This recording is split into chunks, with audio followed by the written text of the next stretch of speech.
It all begins up here. What's this called? The mouth. That's your mouth. Good. We're off to a good start. What are the white things? Teeth. You guys know this stuff already. This is easy. This is not that tough of a chapter, but it's long. I was gonna say It's a really long PowerPoint. It's not. I don't think conceptually it's as tough as like some of the other chapters, like respiratory or some of the other ones you've done. But it's long. There's a lot to know. What does the digestive system do? It digests stuff, right? So when you eat something, you eat whatever the hell you want to eat, and then you kind of throw it at your GI tract, like, I hope you can break this down, and then your GI tract goes after it and tries to break it down into things that are small enough that you can eventually absorb and get into your system, right? And use for energy and for other purposes, right? So that's the overview. We're talking about the layers of the GI tract. Anyone know how many layers there are, like general layers in the GI tract? 4. There's 4 general layers. Now, it sounds easy, but unfortunately there are also sub-layers to those layers. I'll go through that. Wherever you are in the GI tract, whether it's the esophagus, the stomach, the small intestine, the large intestine, there's going to be those 4 general layers, but then there'll be slight differences in each layer that you definitely want to remember, especially for lab purposes when you're trying to tell the difference between, say, the esophagus and the stomach or whatever. So we'll get into that. Neural innervation of the GI tract. This gets back to anyone remember from Pt1? What was that division of your nervous system that controls GI function? Anyone remember? Autonomic? Well, yes, it is kind of considered part of the autonomic, but it was also sort of separate from enteric. Yeah, the enteric nervous system. We'll talk about that again. Then we'll get into the peritoneum. The peritoneum is classified as what? Like limit friction? It's like a what? To limit friction? To limit friction. And what are those things called? Serous membranes? Serous membranes, right? So this is the third and final serous membrane. What were the other 2 that we covered already? Yeah, so what surrounds the lungs? Pleura. And then what surrounds the heart? Pericardium, right? Those were all serous membranes. This is another serous membrane. Now this one's a pain in the butt. I'm not gonna lie, this one's a pain in the butt because it's hard to visualize, mostly because the organs have weird shapes in your abdomen. And this thing's gotta lay over top of all of those weird shaped organs, so it creates more to know for you guys. It's not like, the heart's kind of this oval shaped thing, and the lungs are kind of, cone shaped. It's kind of easy to visualize, but the peritoneum's a pain in the butt. And, you have to memorize what are called peritoneal folds that we'll talk about. Also, they like to classify the abdominal organs based on their position relative to the peritoneum. Some abdominal organs are totally surrounded by peritoneum. You call those intraperitoneal organs.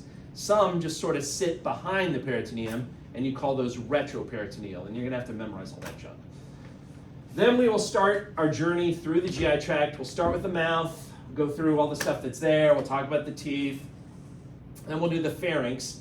You've already done the pharynx in the respiratory chapter, so we won't spend a lot of time here talking about it. But then we'll get on the topic of deglutition. What's deglutition? Just a fancy word that means swallowing. And that's where we'll stop for today. The rest of the stuff we'll save for Tuesday. And, it's a big PowerPoint. So, digestive system's made up of the tubes and the passageways that the food has to go through. That part of it's called the GI tract. So anything that's hollow on the inside where the food goes, that's the GI tract. Your mouth, your pharynx, your esophagus, your stomach, that's all GI tract. But then you have things that are attached and are usually producing secretions or that are helping out in some other way, and they'd be classified as accessory organs. So like the liver, the gallbladder, the pancreas, those are all things that are connected to the GI tract and they assist in some way.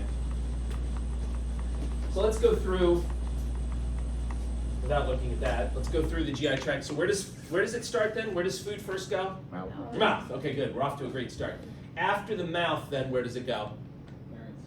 Pharynx. Can you be more specific? What part of the pharynx? Oropharyngeal. Oropharynx. Then after the oropharynx, where does the food go? Laryngopharynx. Good. And then after the laryngopharynx, where does the food go? You said trachea? That's not good. Yeah, you don't want the food to go there. Esophagus, right? It goes to the esophagus. That's my second guess. Right? Then where does it go after the esophagus? Stomach. Good. Then after the stomach, where does it go? Small intestine. Specifically, what's the first part of the small intestine called? Yeah, duodenum or duodenum. I've heard it pronounced both ways. Then after the duodenum, where do you go? To the middle part. It's called the jejunum. And then you go into the third part. Anyone know what the third part's called? Is where you found the Peyer's patches. That's called the ileum, okay? Then you go into the large intestine. The first part of the large intestine is called the, what? Anyone know? What'd you say? Descending? No, not descending, and not ascending just yet. There's a big kind of area in the right lower quadrant called the cecum. That's the first part of the large intestine. Then you go up. So then you go into the ascending colon. Then you go across. Anyone know what that's called when you go across? That's the Transverse. That's the crosswalk of Stevens. No, it's not the cross. That's a total lie. That's the transverse colon. Okay, as you go across. Then you make another sharp turn and you go down. That's where you go into the descending colon. Then you go into the squiggly part of the colon called the sigmoid colon. Then you go into the rectum. Then you go into the anus, and then you're outside your body. All right. So that's the pathway through the system. Now, when you think about your digestive system, or if you just think about the word digest, maybe you'll bring up memories of catabolism. All right. Remember, catabolism are reactions, or when you break down things, when you take something that's big and you break it down. So, you know, what the digestive system is known for is catabolism. It's known for breaking down food molecules that are really large into gradually smaller and smaller molecules that hopefully eventually will be small enough that you can absorb through the wall of your small intestine and get in your system. All right? So definitely think about catabolism when you hear digestive system. However, there is also anabolism. What does anabolism mean? Building things. And when you hear anabolism, think liver, okay? The liver is a huge sort of chemical factory. It's really great at building molecules, okay? It builds the bile that we'll talk about. It built most of the proteins that are in your plasma that you learned about, like albumin and some of those other ones that are in your plasma, they were built in the liver. So the liver makes a lot of stuff. And so, yes, think catabolism first, but just remind yourself that there is also some anabolism going on.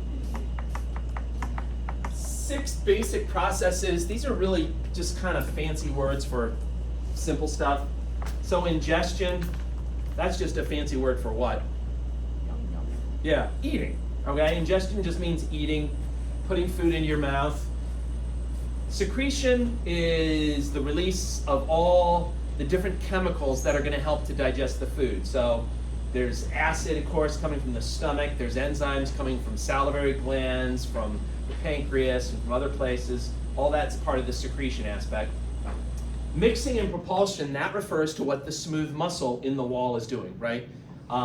There's a lot of contractions going on in the stomach that are designed to mix your food up with the acid and the other things that are in the stomach.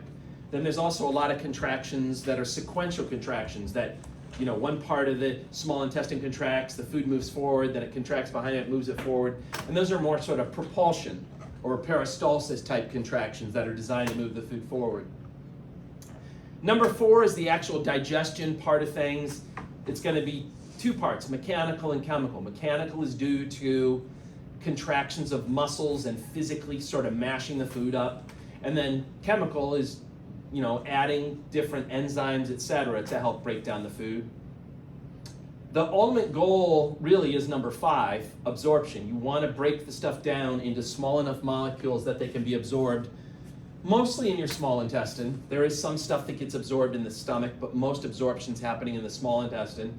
Remember, you already learned this before in the lymph and the blood chapter. When you break down carbs and when you break down proteins, they're going to get absorbed through the wall of the small intestine. They're going to be picked up by blood capillaries. But when you break down fats, what are they going to get picked up by? Lymphatic capillaries. And what was the name for those lymphatic capillaries? Started with an L, rhymed with bacteals. Remember lacteals, right? Remember lacteals? All right, anyway, lacteals are the lymphatic capillaries that pick up fats from the foods that you've eaten, basically. And then finally, the last step is anything that your GI tract deems unworthy of absorption. Anything you don't absorb is going to become stool, and you're going to have to defecate and get rid of it. All right, so those are the different processes that are going on. Let's talk about the digestion a little bit more. So there's the mechanical digestion. That's when muscles contract to cause different things to happen. So what's mastication? Chewing. Just chewing. So that's the first sort of mechanical process that helps. And you know, chewing's huge, right? Chewing does a pretty good job at breaking the food down into small parts. Swallowing is a mechanical thing that we'll discuss again. What's the fancy name for swallowing again? What was on the first? Deglutition. Okay, so we'll talk about deglutition in a little bit. Mixing, a lot of that is going on in the stomach. The stomach is a good temporary storage spot for the food that also mixes the food up with acid and other enzymes. And then peristalsis, that refers to contractions of muscles that move the food forward. You know, it could be in the esophagus or it could be in the small intestine, but you're basically doing a sequential contraction where you contract, it moves forward, you contract again, it moves forward again, and you just keep pushing it forward. Chemical digestion, a lot of it has to do with a reaction you learned about way long time ago in chapter 2 in Pt1. And those are hydrolysis reactions. Those are when you add water to the reactants, and that process helps to break down the substance, and that's referred to as hydrolysis.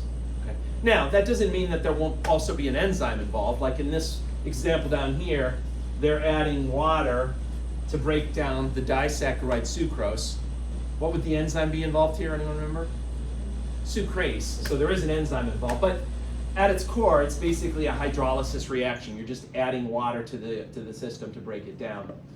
Fat, and the goal is to get things as small as possible so that it's easier to absorb them. So with fats, what's the main dietary lipid you have in your fat? Like in the foods that you eat, what's the main fat you get out of your foods? Triglycerides.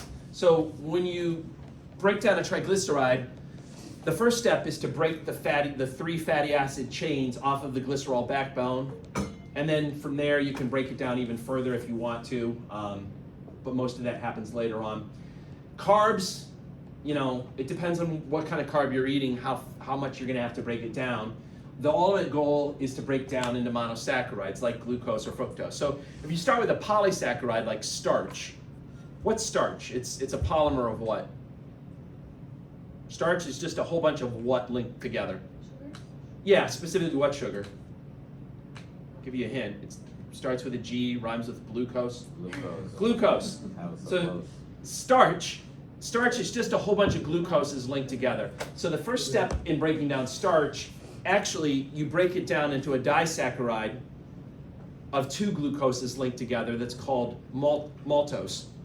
And then eventually you break it down into the individual glucoses, the monosaccharides. Proteins are huge, long chains of amino acids. The first step is to break it down into smaller chains of amino acids called polypeptides, and then ultimately to break those down into the individual amino acids.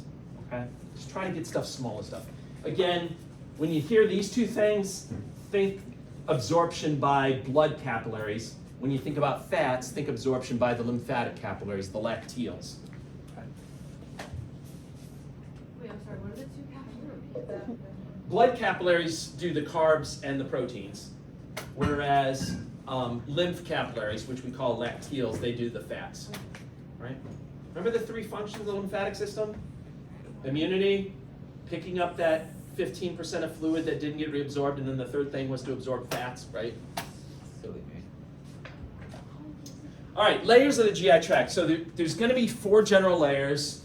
It looks easy, but then on the next couple of slides, you'll realize that there's sub-layers that you got to memorize, so it's actually a bit of a pain in the butt. But anyway, going from inside to out, the innermost layer is the mucosa. It's also just sometimes referred to as the mucous membrane, okay? Then below the mucosa, you have the submucosa, right? Sub means below. Then you have usually what's the thickest layer. That's the muscularis layer. And that's going to have lots of muscle in it.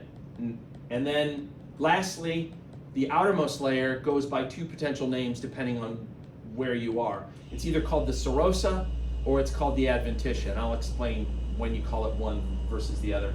The hollow inside part where the food's going to be traveling, just like you've learned throughout A&P2, the hollow inside part is the lumen, right? So let's go through the mucosa first. 3 parts to the mucosa. First, you have the epithelial layer, right? That's the inner lining. Now, for the epithelium, it really depends on where you are, and this is something you want to look for under the microscope. When I show you a slide and I'm saying, what is this? Is this esophagus? Is it stomach? Is it small intestine? Is it large intestine? One of the things you want to look at is the epithelial layer. That could help you out, okay? Most of the microscope slides that you're going to be looking at are going to have a simple columnar epithelium, which is good for secretion and absorption. So like if you're looking at the stomach, if you're looking at the small intestines, if you're looking at the large intestines, it's going to be simple columnar epithelium. But if you're looking at something like the esophagus or the pharynx or the anus, that's going to be a non-keratinized stratified squamous epithelium. And anyone remember an example from A&P1 of something you looked at in A&P1 that had a stratified squamous epithelium? Skin. Your skin, the epidermis of your skin. So when you look at like the esophagus under the microscope, it actually looks sort of like the epidermis in terms of the stratified squamous. Now, it is non-keratinized, which means it doesn't have that like extra layer of protein on the surface, but still, it looks fairly similar to like the skin. That type of epithelium is not good for secretion and absorption, but it is good for like protection. So when you just need a tube that serves as a passageway, that you're not doing any absorption or secretion, it's nice to have like a nice thick layer of stratified squamous epithelium that can sort of protect it, much like the epidermis protects your skin on the outside, right? Just beneath the epithelial layer, you have the lamina propria, which is a term we also used when we talked about the trachea, because the trachea, you know, the inner lining of the trachea, or the inner lining of your respiratory tract in general, is a mucous membrane, the same as it is for your GI tract.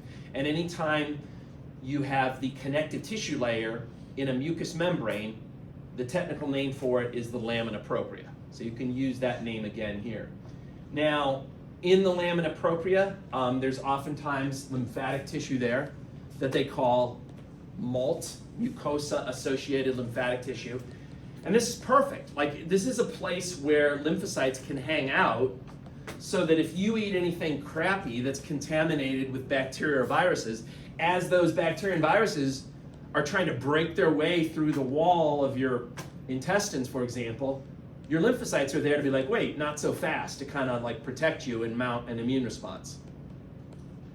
And then the third part of the mucosa is a really thin muscle layer called the muscularis mucosae that you can see kind of running around there. Now, that muscle layer, it's so thin, this is not the layer that squeezes and causes the mixing of the food. This is not the layer that squeezes and pushes the food forward, okay? The purpose of this layer is just to kind of create little twists, or little folds, I should say, in the inner lining of your stomach and your small intestine, and by creating those folds, it increases the surface area that's available for digestion and absorption. That's the purpose, okay? It's not pushing the food through the system, it's not mixing up the food or anything like that. The second layer is the submucosa. It's below the mucosa. In here, you're going to find blood and lymphatic vessels. This would also be the place where you'd find like the Peyer's patches when you're looking at like the ileum of the small intestine. You're going to see collection, and somebody in the class this morning actually found a good slide that really showed the Peyer's patch as well. I hadn't seen that slide before. It's pretty good. It's one of the slides that says ileum on it, so that's a pretty good slide for that.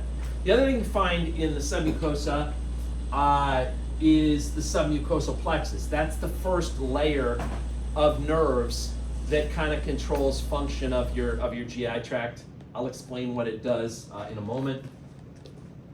The third layer is usually the thickest layer. The third layer is the muscularis.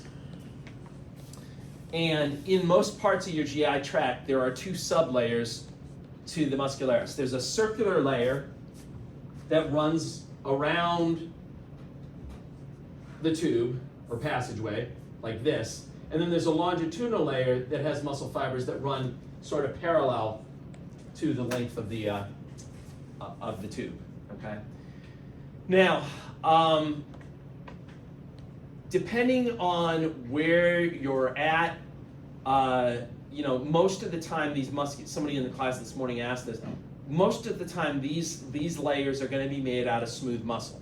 Okay, so you don't have control over them. However, you know, in places such as like inside the mouth or the pharynx or et cetera, there's going to be skeletal muscle in those areas, and that's where you should think voluntary control, where you have skeletal muscle.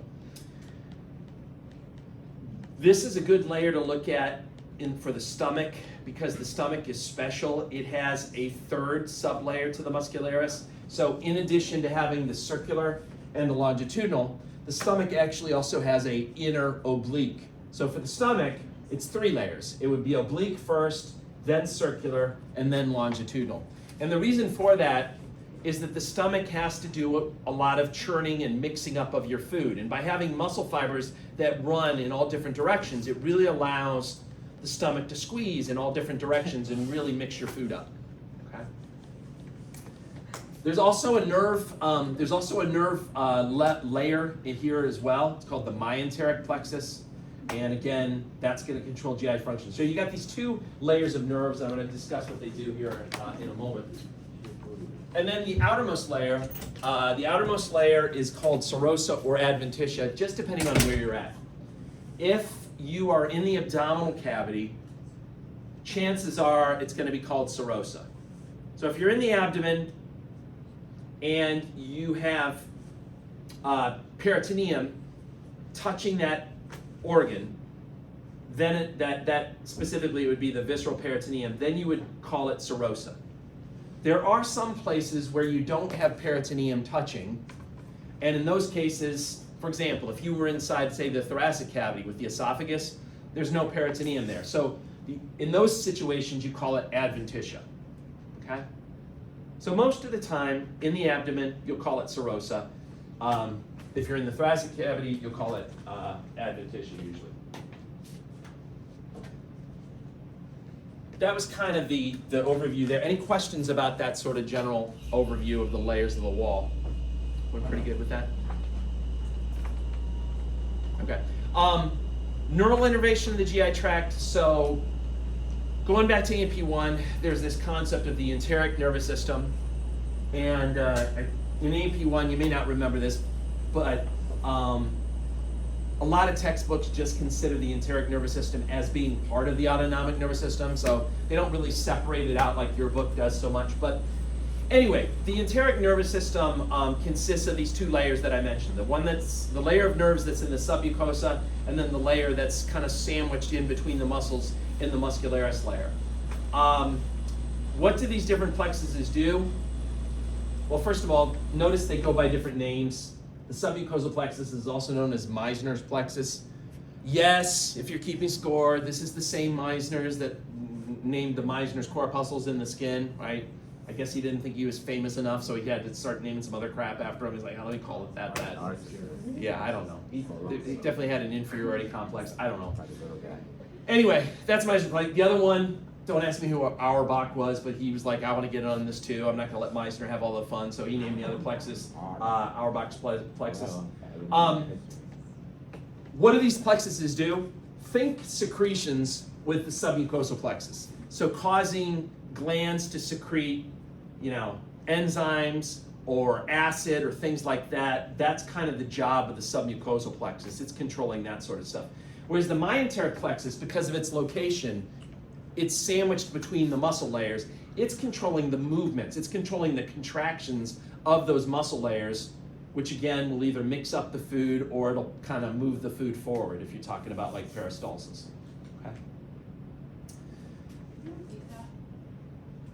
Okay. Yeah, so submucosal plexus, think secretions. Myenteric plexus, think like muscle contractions, moving food forward or mixing food up. Autonomic nervous system, you know, it's kind of this is sort of interacting with this. Whether you want to consider them as two separate things or you want to consider them as one thing, you know, that's sort of up to you. But what was the nickname for the sympathetic division? It's the fight or flight. And what's the nickname for the parasympathetic? Rest and digest. All right, don't forget the digest part of that. That's the parasympathetic is what you turn on after you've just eaten a meal. It's there to help you digest your foods. And when you turn on the parasympathetic, it's going to interact, it's going to send signals to these other plexuses, and that's going to make you secrete more enzymes, acid, and other materials to help you digest the food. It's also going to send signals to the smooth muscle in the walls and cause contractions, etc., to help you digest the food. What happens when you turn on the sympathetic? It shuts all that stuff off, right? So you don't have stimulation, and you know, that's like why, when you get nervous, you know, you can get like a dry mouth, right? You can't speak sometimes because you're turning on the fight or flight system, and it's stopping salivation, for example. There are a number of reflexes built into the system that's designed to help kind of move things along.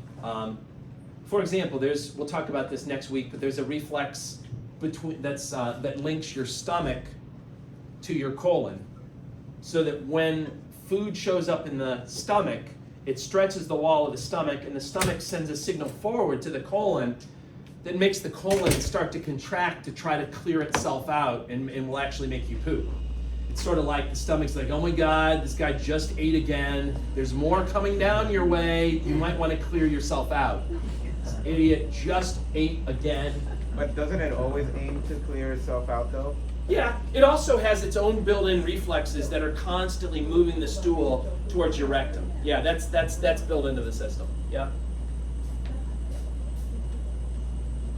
All right. Any questions about the nerve stuff? Yes. Not trying to be too introvert, but like when you're nervous and Yeah. you're in that fight or flight, you know, some people have to go like to the bathroom, their digestive tract. Is that all like, is that, you know, like the opposite of like? Yeah, like what's making the? I mean, I've heard of people. Yeah, exactly. So nervous I shit myself. Yeah. What happened? Things got wired. Yeah, I don't know. I think there's some kind of, I don't know exactly. You're absolutely right. I don't know how the signal gets sort of crossed in that situation. Yeah. Like in general, yeah, you would expect it to shut it down, but I am familiar with that phenomenon. I've never experienced myself, but I am. Just to be clear, yeah. All right, let me talk about the peritoneum now. The peritoneum is a pain in the butt. It's the biggest of the serous membranes, and it has to cover these weird-shaped abdominal organs, which then creates more information for you guys to know. The general rule is, the general purpose is still the same as with the pleura and the pericardium. It's creating nice, smooth, slippery surfaces so that in this case, the intestines, the stomach, they can slip and slide around when they're trying to, you know, contract and digest your food and move forward, et cetera, et cetera. And the names still apply. There's going to be two layers. The layer that's directly attached to the abdominal organs is called the visceral layer.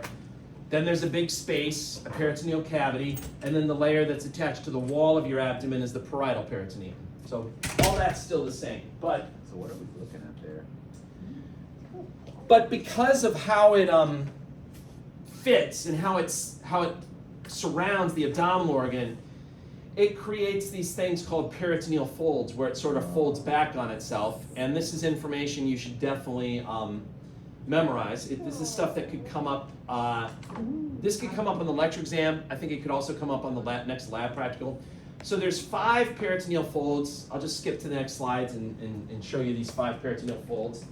This is a good side view, but it'll come up again. So the biggest peritoneal fold is called the greater omentum.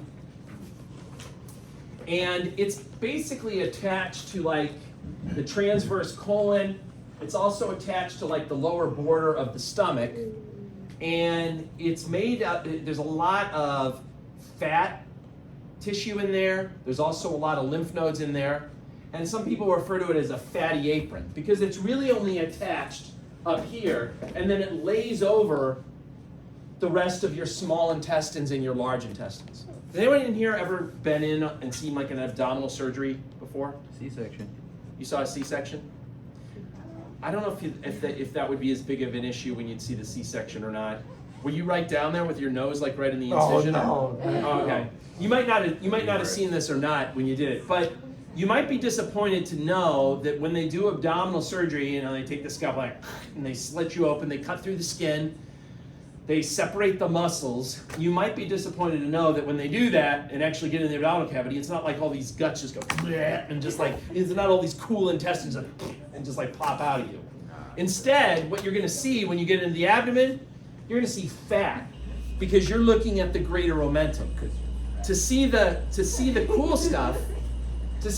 stuff, they have to open you up, and then they have to have somebody, probably whoever the lowest person is on the totem pole, probably like a med student or maybe a nursing student. They have to have somebody retract the greater omentum upward, and then underneath all this, that's when you'll see the cool guts and all the other Is stuff. that like a heavy thing? Yeah, it weighs like 25 pounds. It's really heavy. No, I don't. It's not that heavy. It's like light. Well, you made it sound like such a bad job. I mean, 25 pounds it isn't heavy either. No, I know. I was just joking. It's not 25. I mean, that's. That's big. No, we're talking like not even a pound. Yeah, were you gonna say something, Emma? Oh, is that what people are referring to when they say like visceral fat? Yes. Yep. That's exactly what they're referring to. And yeah, I mean, you can accumulate a lot of fat here, and you may not notice it on the outside. When you see somebody that's overweight or obese or whatever, you're mostly looking at subcutaneous fat. But yeah, you can also get fat deep inside your body, so-called visceral fat, and this is where you see it. What does this thing actually do? It's a little bit controversial, like in terms of how important it is, but one thing it's thought is to help with immune responses. Like when you have some infection going on in your GI tract, they found evidence that the greater omentum can sort of kind of shift and help to wall off areas where an infection's going on so that it doesn't spread. And then the lymphocytes that are in the lymph nodes there can sort of mount an immune response, so it may play a role there. So that's the biggest peritoneal fold. Another peritoneal fold that's super important is the falciform ligament. The falciform ligament is a little bit of tissue that sort of attaches to the liver, and then it connects the liver to the diaphragm and the anterior abdominal wall. And its purpose is to basically hold the liver in the right upper quadrant, right? So if I said point to your liver, where would you point? Yeah, you point like over here. That's where your liver is, right? That liver is there 24/7. It's not like when you're laying on your back sleeping, the liver's there and then you stand up and the liver goes, like it stays up there. And the reason why it stays up there is because that falciform ligament is holding it up there, okay? So somebody has, and I mean, the liver's a pretty heavy organ. Anything happen to that ligament? Like, can it be like torn or? That's a very good question. I mean, basically anything that can go wrong, I mean, I'm a firm believer in anything that can go wrong will go wrong. I've never seen this happen, but I don't know why it couldn't. I mean, it's not, I don't know why, like with a severe blow to the abdomen with like a car accident, why that possibly couldn't be torn. I just never seen it. That's a good question. Now, with a name like greater omentum, you could probably surmise that there's something called a lesser omentum, and there is. The lesser omentum is on the superior border of the stomach, and it attaches the superior border of the stomach with the inferior border of the liver. So, just to get your bearings, on this diagram, they removed the greater omentum, so you're not seeing the greater omentum. But the greater omentum would be attached to the inferior border of the stomach, it'd be attached to the transverse colon, and it's covering the entire abdomen down here. The lesser omentum is on the superior border of the stomach, and it attaches it to the liver. So, again, the purpose is to kind of anchor it in place, or hold it in place. So you got the liver being anchored by the falciform ligament, and then the stomach is hanging off the liver, attached by this lesser omentum. So that's also why the stomach stays in the left upper quadrant. It doesn't like suddenly fall down into your pelvis when you stand up. The other thing that's inside the lesser omentum, there are some important blood vessels that you already learned about that go to the liver.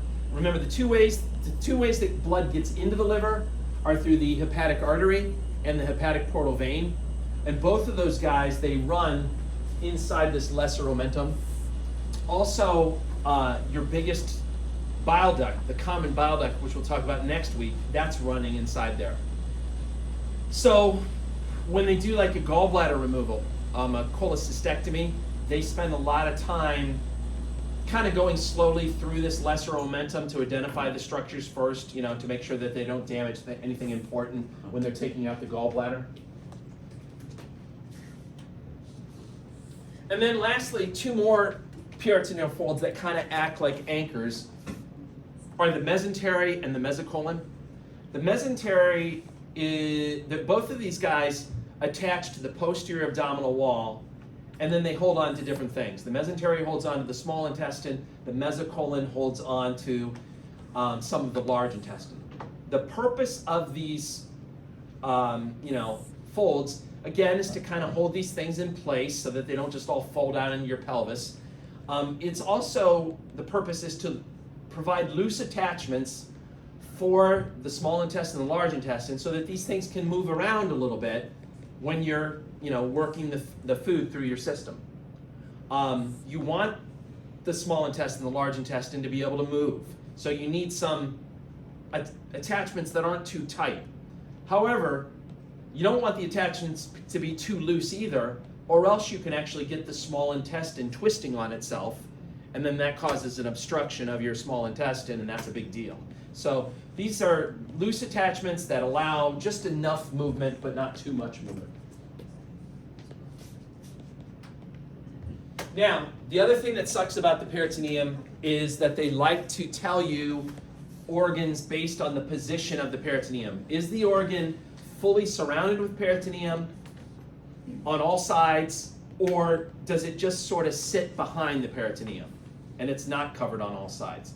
If it's totally surrounded with peritoneum, they call it an intraperitoneal organ. What does the prefix intra mean? Yeah, inside of or within. So intraperitoneal organs are totally surrounded. Versus if it just sort of sits behind and it's not completely surrounded, they call that retroperitoneal.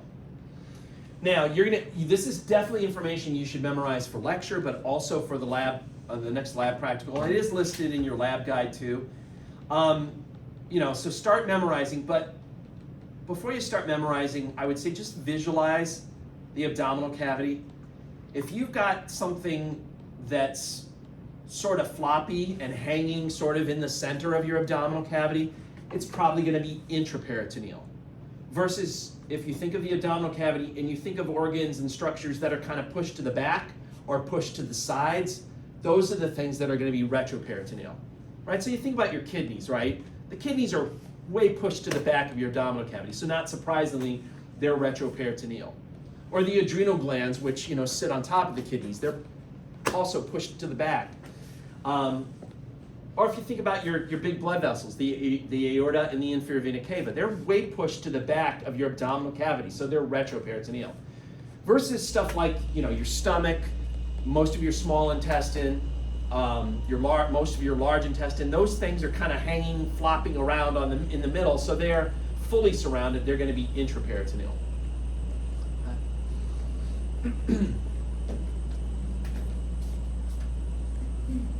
All right, we're going to actually now start our way through the GI tract. We're not going to get very far. We're just going to basically go down to the pharynx. We'll talk about digestion, and then we'll be done with lecture for today. So starting with your mouth, you can call it the mouth, or you can call it the oral and the buccal cavity.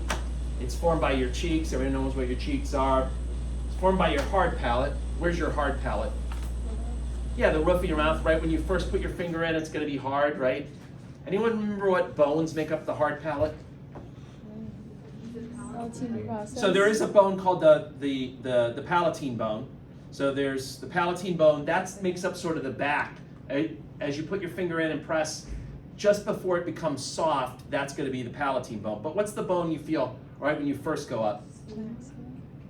So I think somebody said it. Yeah, I think you guys said it. Maxilla. That's the maxilla that's there.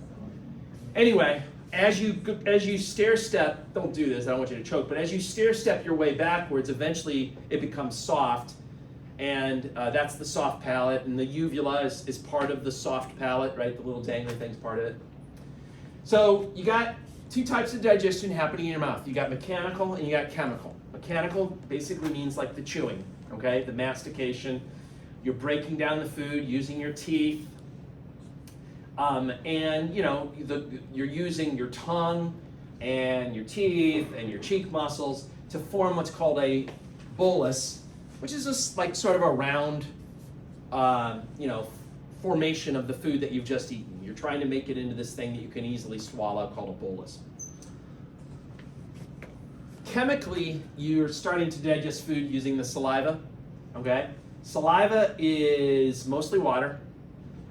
There's a little bit of dissolved ions like sodium and chloride in it. There's going to be some IgA in your saliva. What is IgA? We just covered it in a recent chapter. What is IgA? A binding site or Do you remember what's IgA classified as? It's an list? antibody. Remember? And what was special? Remember the 5 classes of antibodies? IgG, IgM, IgA, IgE, IgD. Anyone remember what's special about where you find IgA? It's in body secretions, right? So here you have it in saliva. You'd also find it like in breast milk, right? So you find it in things like that. So it's there to, you know, kind of have a beneficial effect, kind of keep your mouth clean, right? Also lysozyme, that's a chemical that's in the saliva that can help destroy bacteria, okay?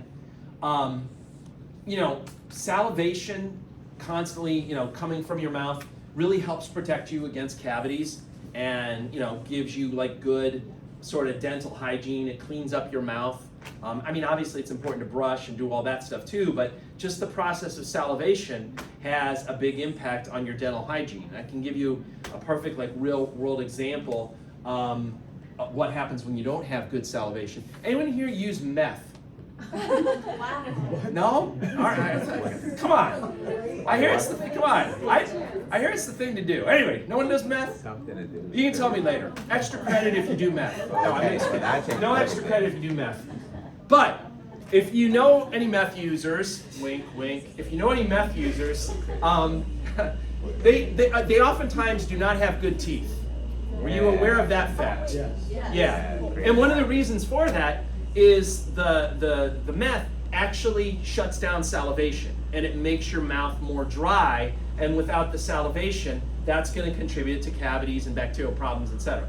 The other reason is when somebody's hooked on meth, they're usually so focused on getting the meth that they're not going out and buying, you know, Crest, and they're not spending a lot of time on their teeth, you know, brushing it, right? So there's that other factor too, but it plays a role. Now, in terms of chemical digestion, there's one main enzyme that's inside the saliva, and that's called amylase. Amylase will start the breakdown of starch. Starch is a big polymer of glucose. So a whole bunch of glucose is linked together. Amylase will start to break it down. Now, amylase doesn't break it down into the individual glucoses. Instead, it breaks it down into a disaccharide called maltose. Okay. All right, so that's what's going on digestion-wise. The salivary glands, there's 3 of them. The biggest one sits sort of anterior to your ear. That's the parotid gland. Then you got these 2 ones that are sort of, you know, underneath your tongue. The one that's immediately underneath your tongue is called the sublingual gland. And then sort of underneath your jawbone is the submandibular gland. Those are the guys that make most of the saliva. There are smaller ones that are in like your lips and in your cheeks that put out much. How much saliva do you make on a daily basis? 1 to 1.5 liters. 1 to 1.5 liters. I asked the class this morning, how much do St. Bernards and slobbery dogs make? And I didn't know the answer. I was just curious. Does anyone know how much they make?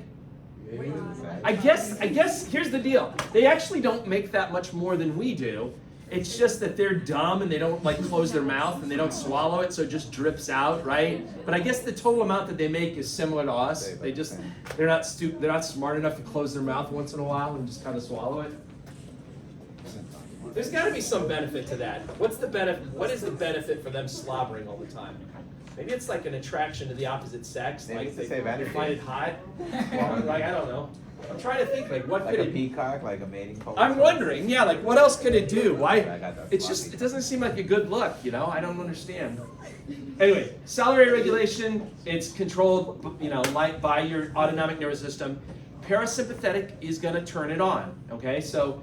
And that's mediated, you may have forgotten this because it was a while ago, but that's basically mediated by cranial nerve number 7, the facial nerve, and then number 9, the glossopharyngeal nerve. What causes you to salivate? Well, you could actually put the food in your mouth, and that could cause you to salivate. You could smell food. Just thinking about food. Just start thinking about food, and that's going to make you salivate. There's a strong link between like the limbic system and other areas of the brain and then the salivary glands. So that can, you know, cause it as well. Sympathetic stimulation, on the other hand, is going to shut off salivation, which again, if you're a meth user, that's an issue for them. It's also an issue too if you're like if you're not good at public speaking and you're nervous about it, right? You get nervous, then you turn on the sympathetic division, and then all of a sudden you got this super dry mouth, and that, you know, that's making the situation even worse, and it's hard to talk when your mouth is really dry. Tongue is made up of skeletal muscle. How do you know it's made up of skeletal muscle? Because you can control it, right? Your tongue is actually pretty amazing in terms of the amount of fine control you have over your tongue. All the ways that you can move it, left, right, backward, forward, all the stuff that you can do with your tongue, it requires a lot of precision. And anyone remember the cranial nerve that's responsible for, I always like walking into these bad jokes. Anyone, what's the cranial nerve that's responsible for moving your tongue? That's responsible for the taste buds, but for actually moving it, what's responsible for it? Isn't that a couple? It's number 12, which is the hypoglossal, okay?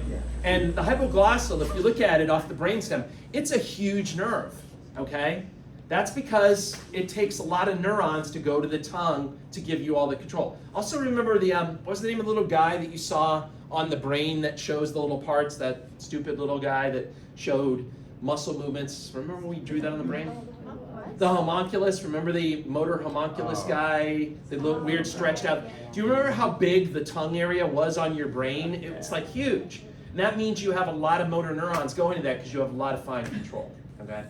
Anyway, tongue muscles come in 2 types. If you originate outside the tongue and then insert on the tongue, then you're called an extrinsic muscle.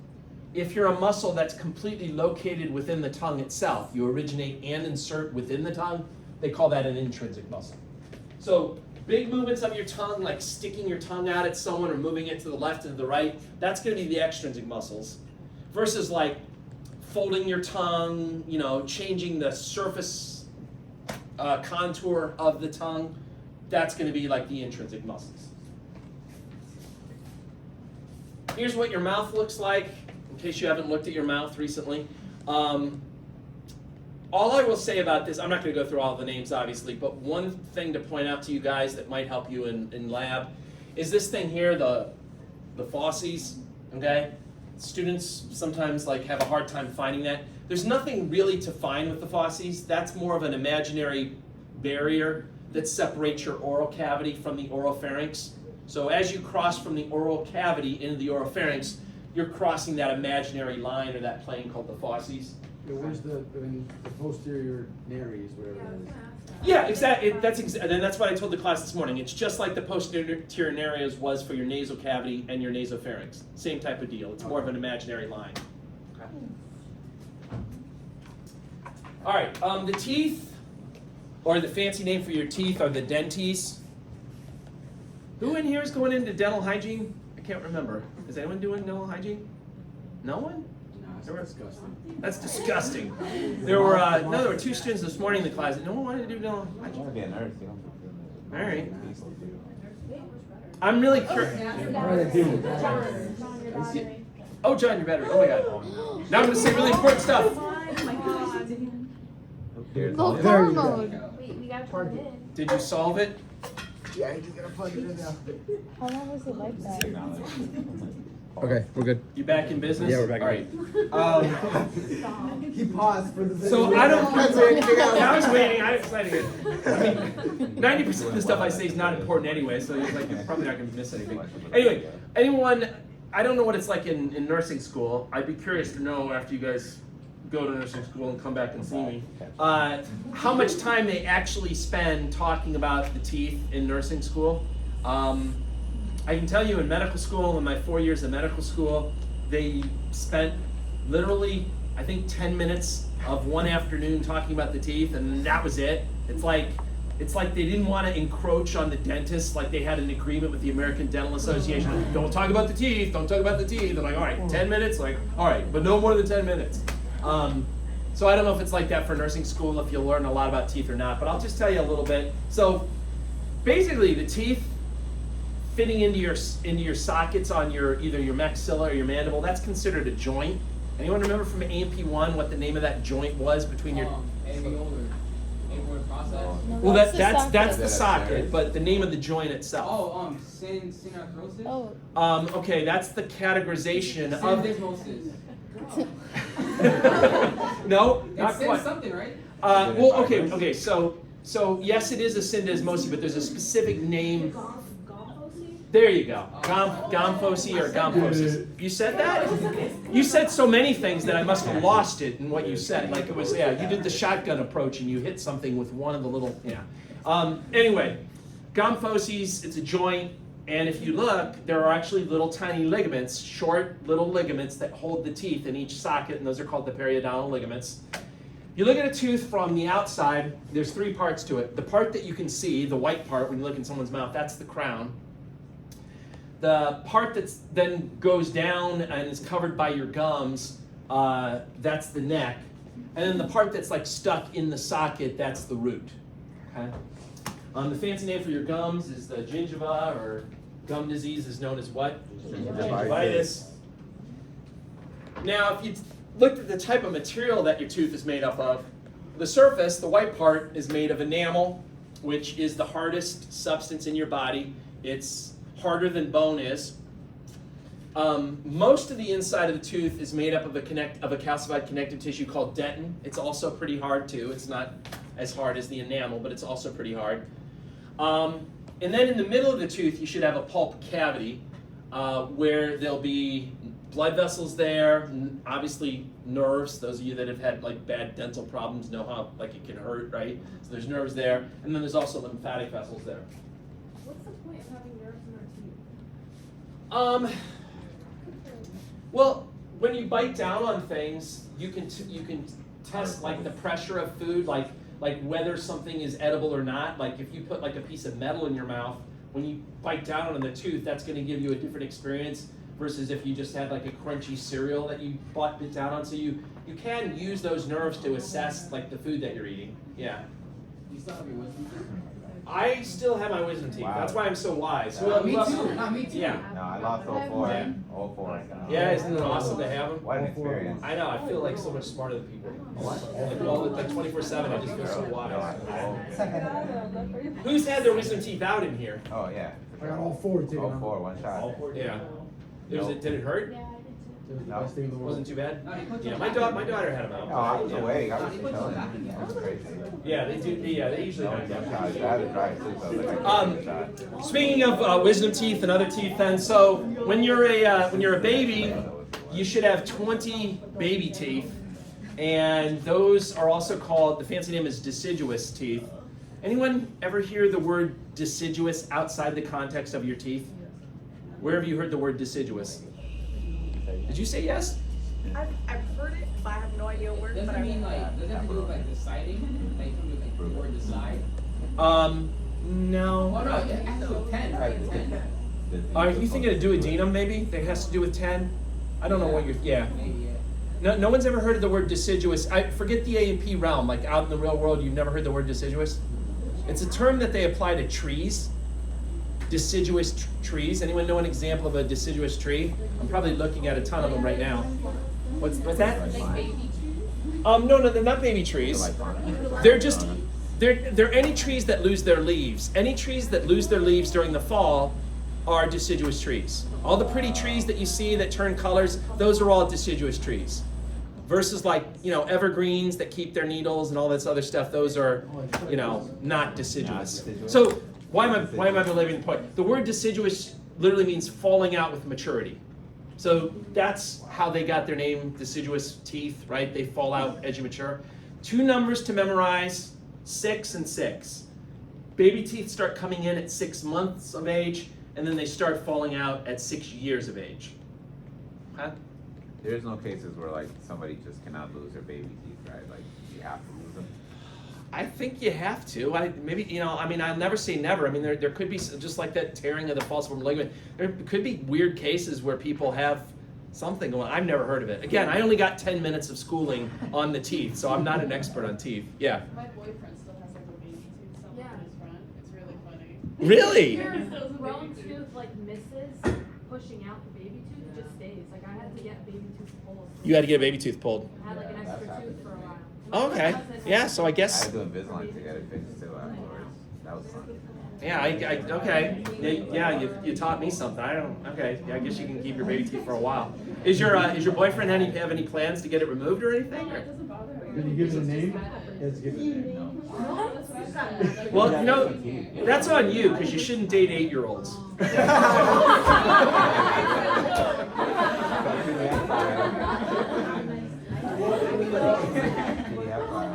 It's a risk, that's why you shouldn't go too young. You never know.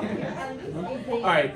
Anyway, when you get older, hopefully your baby teeth will fall out. You'll have 32 permanent teeth. Now, the way that they number them from right to left, patient's right to left, top to bottom. So like 1 through 16 is up here, and then like 17 through 32 is down there. I'm not gonna show you a picture and point and be like, what number is this? You don't have to worry about that. Your wisdom teeth are, the last guys on each side. Those are the wisdom teeth. And that's it. That's all I'm going to tell you about teeth, because I don't really know much more. Pharynx, then we already talked about the pharynx. It's your throat. Just remember, for your digestive system, only 2 of the 3 areas should be digestive system, right? So the oropharynx, the laryngopharynx, food should be going through there, right? Unless you're doing like some weird, TikTok, YouTube challenge or whatever, no food should be going through your nasopharynx. What do they do? Did they do things where they pull things out through their nose, or like What? I don't know. What I don't know happened what's to my going on. I saw some of those. Yeah, like some nasty things. What happened? Will they put it in and then pull Yeah, then pull it out, like they do this like they go back and forth like weird stuff. Yeah, don't do that. Those are the same people that sign up for uvula piercings. Don't do that. Anyway, so last topic I just want to mention was deglutition. So deglutition is swallowing, and swallowing is harder than it looks because you want to make sure you block off 2 areas where you don't want the food to go, so that you basically force the food to go where you do want it to go. All right? What are the 2 places that you don't want the food to go when you swallow? So up your nose, right? You don't want it to go up the nose, and you also don't want it to go into the trachea. Okay? So you got to block those off, and if you block those alternatives off, then the only option the food will have is to go to your esophagus, which is where you want it to go. So there's 3 stages to deglutition. The first stage is admitting you're swallowing. No, the first stage is voluntary or oral. That's when the food is in your mouth and you're trying to form that bolus. That's the only stage that you have control over. Then when you move the food back into the pharynx, you go into the pharyngeal phase. That's arguably the most important phase, because that's the one where you got to block off those other passageways. And then the 3rd phase is the esophageal phase. So voluntary stage, you're chewing up the food, you're making it into this bolus, and you're moving it from your oral cavity into the oropharynx. Fine. Once it hits the oropharynx, there are sensory receptors there that detect that, and they send signals to a deglutition center that's in your brainstem. Okay? So if you're keeping score, we got, we got a lot of important vital centers in the brainstem. We got the cardiovascular center, we got the respiratory centers, and now we got a deglutition center that's there. That center will then be like, oh my God, there's food in the pharynx, and it'll send motor signals out that'll do two things. One of the things will be to cause the soft palate to rise up superiorly and posteriorly, and that should block off the nasopharynx so that food can't go up your nose. And then at the same time, it'll send signals to the muscles that attach to the epiglottis and pull that down to hopefully block off the opening into the larynx. Okay?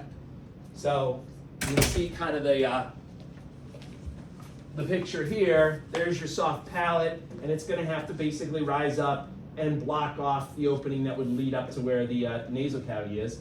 And then the epiglottis has to flop back and close off the opening into the larynx. I mean, honestly, I don't know, I'm not like faulting God or whatever you believe in, but I think this is kind of crappy design. I mean, to have a shared passageway between air and food, it just seems like maybe when we evolve and we're like humans like 3.0, like in the year, you know, I don't know, 2238, I think that sounds like a good year. Maybe then, like, we'll have separate passageways, right? I don't understand the concept of shared tubes. Like, guys have shared tubes between, like, the, you know, the urethra for sperm and urine. Girls got it right. You got separate stuff down there, right? Why couldn't we get this right? Like, why are we sharing this? It just seems dumb. But whatever. I wasn't in charge. They didn't ask me when they designed this. Let me show you. These are kind of cool X-ray studies of people that have swallowing issues. And what they do. So what they do on these things, I'm going to turn the light off so it's a little easier to see. They give you, anyone in here had a swallowing study done or seen one? No one's had a swallowing study done? So what they do is they give you whatever you're having problems swallowing. So if it's like a liquid, they'll try to give you something that's more of a liquid. If it's more like a solid, they'll give you a food that's a solid. And then they mix that food up with this nasty radio contrast material. It usually tastes kind of nasty. They mix it up really well so that when they do this sort of real-time X-ray, it'll show up on the X-ray and you can follow it.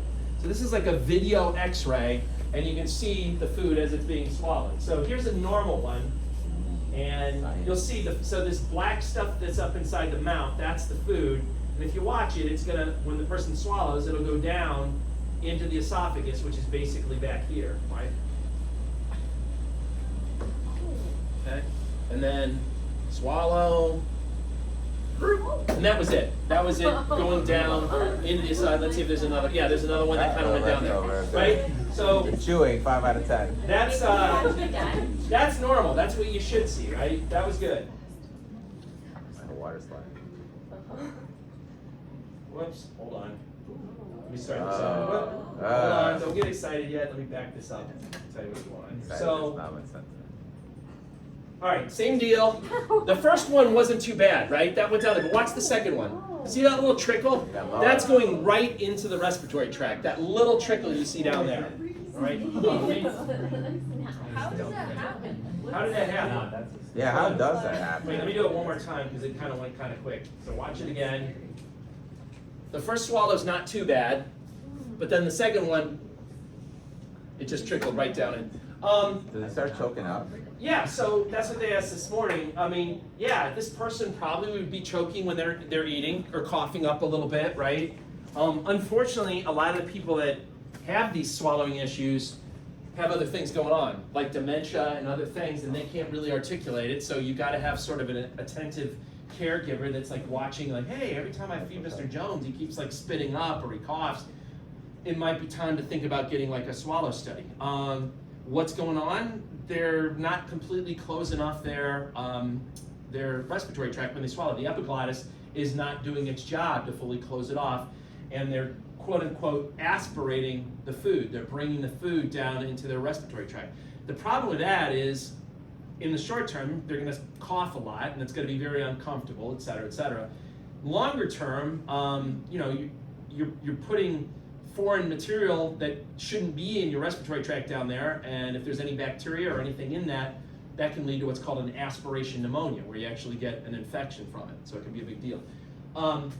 What can they do for these people? It kind of depends on the situation. I mean, if this was a young person, otherwise healthy, that had a swallowing issue, there might be different surgical operations that they might consider, but if this is like a demented patient or something, they're probably just going to do things like changing the consistency of the food, like making the food maybe a little thicker. Things like small changes like that can really help out and make it easier for them to swallow, so that they don't have issues and things. Couldn't that be hypothyroidism? Because his eyes look a little big too. What? Doesn't hypothyroidism, doesn't that, it being enlarged, isn't that being Hyperthyroidism, Hypothyroidism, yeah, can give you kind of bulging Yeah, but eyes. doesn't it push up against and create swallowing issues as well? Your eyes? No, the thyroid, it being. It getting enlarged. Well, first of all, His eyes are big too. hold on. Just because you have His eyes are big, hyperthyroidism, that guy had big eyes. Yeah, you saw it? No. I'm I had pretty the sure. end picture. Go the back, guy go with back. big Now we all got Hold to on. see it. On the Go effort back. to eyes. swallow. Look at it, watch. Look at the abdomen. Maybe. Am I tripping? Maybe. I think that was the next video that came Are you, out. I think I saw you raise your hand for Oh, is meth it next users. video? Yeah, you were. So wait, I'm not even really seeing the eye. There's no eyes. Watch, Bro, watch, John. watch. Am I tripping? Or Hold on, we're about to find out. Video. That's what it was? Yeah, that was a bit of That a guy? There was an eye there. All right. Anyway, It's in the video. I'm gonna show you. I believe you. I believe you. I didn't see it, but yeah, okay. So go ahead, take your break. When you come back, start looking at the microscope slides. There's a lot to kind of look at, and I'll help you with that. Can you let me